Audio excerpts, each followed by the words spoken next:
O jornalista Oswaldo Eustáquio negou em depoimento à Polícia Federal ter propagado mensagens contra as instituições ou mensagens defendendo a intervenção militar. O programa Os Pingos nos Is teve acesso à íntegra da oitiva. No depoimento, o jornalista, preso desde sexta-feira pela PF no âmbito do inquérito do STF que apura o financiamento de atos supostamente antidemocráticos no país, diz que participou de atos classificados como antidemocráticos, fazendo cobertura jornalística e que não defende intervenção militar, mas uma intervenção popular, pelo voto. Eustáquio diz não conhecer pessoas do governo além da sua mulher e que não recebe ou recebeu recursos públicos por seu trabalho jornalístico. Admite, no entanto, ter trabalhado na assessoria de comunicação do governo de transição até 31 de dezembro de 2018, a convite de uma coalizão de pessoas que conheciam o seu currículo como jornalista. Ele disse ainda que tem relações pessoais, é amigo pessoal, mas não profissionais, não relações profissionais, com a ativista Sarah Winter e disse o mesmo em relação a Alan dos Santos. Disse ter amigos comuns a Otávio Facuri e que não conhece Luiz Felipe Belmonte, entre outros alvos das investigações. E aí, Zé Maria, o que mais você conseguiu colher de informação aí sobre esse depoimento que a gente traz aqui com exclusividade em Os Pingos nos Is, Zé? Pois está preso pela opinião, né? Mas antes eu queria dizer que eu me equivoquei aqui do recesso parlamentar, eu troquei. O recesso do judiciário começa hoje e vai até o final do mês, até o dia 31. Tem de hoje até de o sobras, dia 31 é esse recesso no meio do ano, no final do ano é outro recesso. Então eu equivoquei aqui, troquei as datas do recesso no Congresso, que foi cancelado, né, com o recesso do Supremo. O recesso do Supremo começa hoje e vai até o final do mês, até o dia 31. Olha, Vitor, fica muito claro que o jornalista Oswaldo, ele ganhou dinheiro, recebeu ali, mas um dinheiro que pelos cliques, né? O dinheiro, remuneração pelos acessos da internet. Todo mundo que lida, todos os influenciadores, todos os que lidam com canais no YouTube e em outras mídias, recebem, sim, um dinheiro se houver um volume muito grande de cliques e de acessos e tal, é assim. E essa investigação, vamos dizer assim, equivocada, ou sei lá o quê, entendeu isso como remuneração indevida. Não é, isso é claro, todos recebem isso. Quem tem um grande número de acesso. Não houve transferência de dinheiro público para as contas dele. O que há é uma qualificação, né, por acesso. Se não houver acesso, não recebe nada. Não existe no Palácio do Planalto um burocrata, alguém que defina, eu vou mandar tanto para tal pessoa, tal blog ou tal página. Não, o que define isso, e pelo contrato e pela existência, é a movimentação, o número de acessos, o número de seguidores, né? Tudo isso é que define. E o Oswaldo, ele não participou dessas movimentações extremas, mas deu voz às pessoas, que é o papel de todo jornalista, né? É você dar voz a quem você acha que deve, na sua rádio, na sua TV e, evidentemente, no seu blog. Então, isso aí é evidente que é o chamado crime de opinião que a Constituição proíbe. Diga aí, Fiuza. Tem um jornalista preso, o país não sabe por quê, né? Volto a me admirar com o silêncio de algumas entidades que são muito presentes aí para reclamar perseguição a inocentes, arbitrariedades, né? Atos antidemocráticos. Você tem um jornalista que está preso, quer dizer, na verdade a acusação velada a ele, que é o que faz com que os humanistas, entre muitas aspas, se calem, é de bolsonarista, né? Essa é a acusação. O Oswaldo Eustáquio está preso com a premissa de que se trata de um bolsonarista, o que é um termo que não quer dizer nada, né? Em relação, evidentemente, a elementos para se levar alguém para a cadeia e manter lá, né? Ele está sendo mantido preso, né? Agora, me admira também os critérios do Supremo Tribunal Federal, porque, para continuar falando de jornalismo, a gente tem visto aí no último ano e meio alguns sites agirem, né, aparentemente, ou com o selo de jornalismo investigativo, divulgando material roubado por hackers, né, criminosos, que inclusive foram presos, né? Esse material roubado, Muamba, né? Muamba, recebida, processada, transformada em notícias criativas, né, que todos sabemos que pretendiam dizer que a Lava Jato foi uma operação ilegítima, né, e que os agentes da Lava Jato operaram por baixo dos panos e contra a lei, ou seja, uma fantasia completa. Esse tipo de ação, não só o Supremo Tribunal Federal não viu problema nenhum nisso, como deu guarida a esse material ainda não periciado, material de hacker obtido na base do roubo, né, por pessoas criminosas presas, cheias de dinheiro na mão, montanha de dinheiro na mão, né, em conluios que até hoje não foram demonstrados, mas evidentemente conluios políticos, né, com amigos do Lula, como a gente viu. O STF deu guarida a esse tipo de material, considerando legítimo para investigar suspeição do Sérgio Moro, por exemplo, né, dentro da Operação Lava Jato.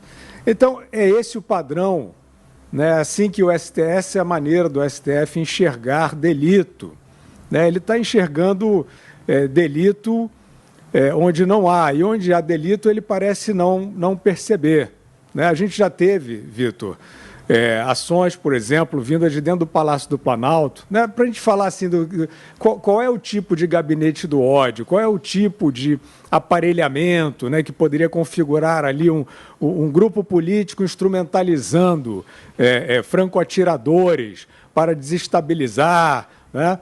É isso que eles estão querendo insinuar que existe nesse bolsonarismo.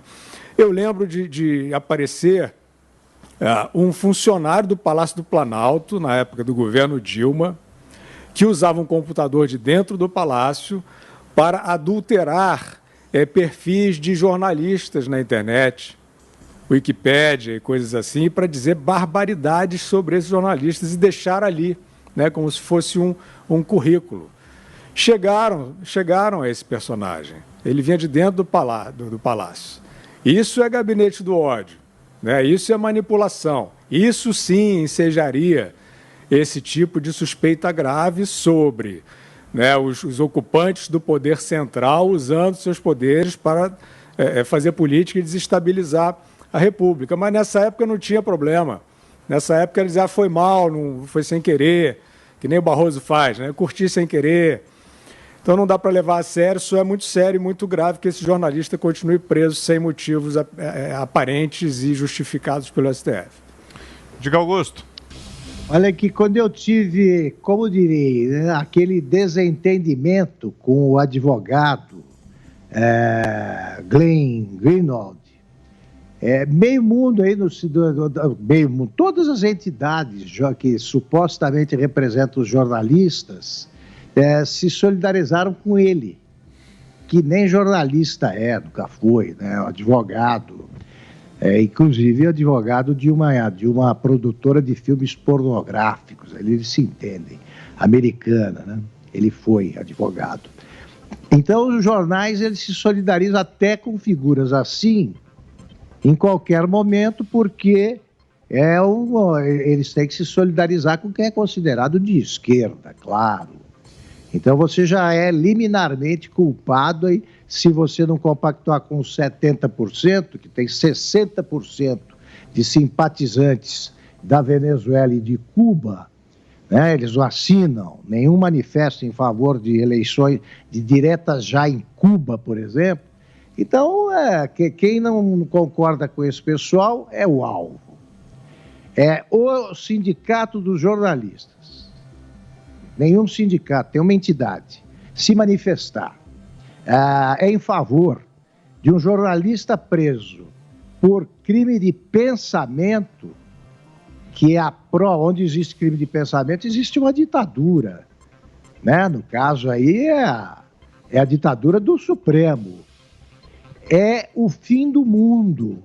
Eles só se solidarizam com os caras que estão entre os 70%, né, que se você filtrar direito ali, não chegam a 20%. Pois bem, é o único preso político do país nesse momento. Como é que pode admitir isso? O ex-presidente da Costa Rica, que foi prêmio Nobel da Paz também, o Oscar Arias, ele dizia o seguinte, que é muito fácil você saber se o regime é democrático ou ditatorial. Tem preso político? É ditatorial. Não tem? É democrático.